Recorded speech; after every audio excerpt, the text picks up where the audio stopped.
Thank you, Mr. Mr. Leader. Thank you all for being here. Good morning. I'm glad you began with Israel. I had a lengthy conversation this morning with Prime Minister Netanyahu and reiterated to him the House Republicans' strong support for Israel and their efforts there, and expressed my strong, excuse me, my strong disagreement with Leader Schumer about what he said last week, and that's been well covered. I won't relitigate it here, but we think it is not only foolhardy, it's dangerous for him to be trying to suggest how Israel should run its domestic affairs in the midst of their conflict. So you'll see the House Republicans continue to stand forward and reiterate our support for Israel at this very critical time.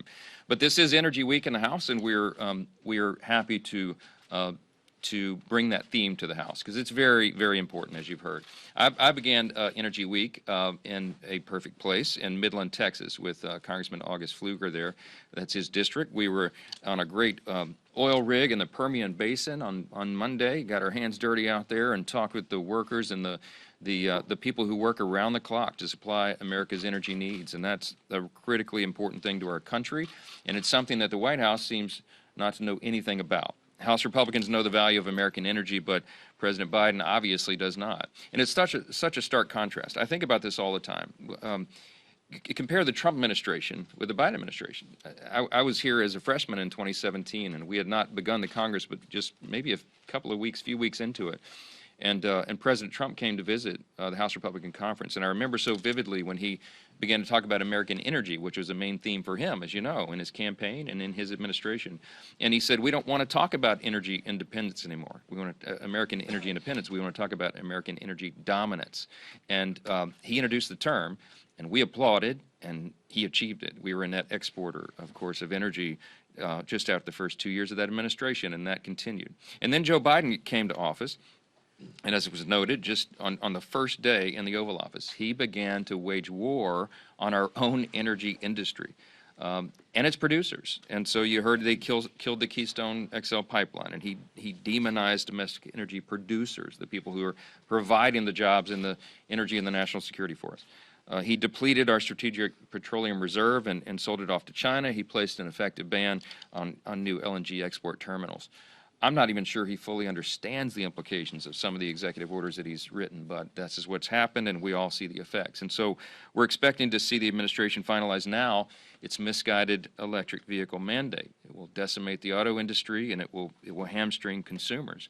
That rule is going to target gas-powered vehicles, which we all need. It's going to force us to rely on communist China for critical minerals to produce all these things, and it's going to make American consumers pay more at a time when they can least afford it. And this is a perfect example of this administration's approach to energy. More regulations, higher costs. That's what they're for. And they keep proving that over and over and over. House Republicans are committed to protecting American jobs, to unleashing American energy dominance again, to reducing costs and helping our allies, and, of course, reducing emissions. This week, House Republicans will pass the legislation promoting American energy independence and opposing Biden's anti-energy agenda. There's no other way to describe it. Our bills, as you've heard, are going to support fracking.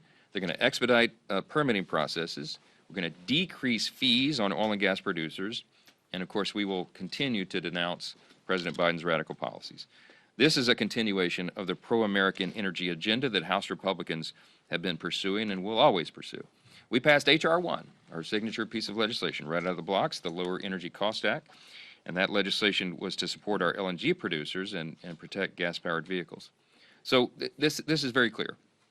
The White House is more eager to appease radical environmental activists than the American people. There's no other way to assess this. And House Republicans will stand with American energy and producers for lower energy costs for Americans.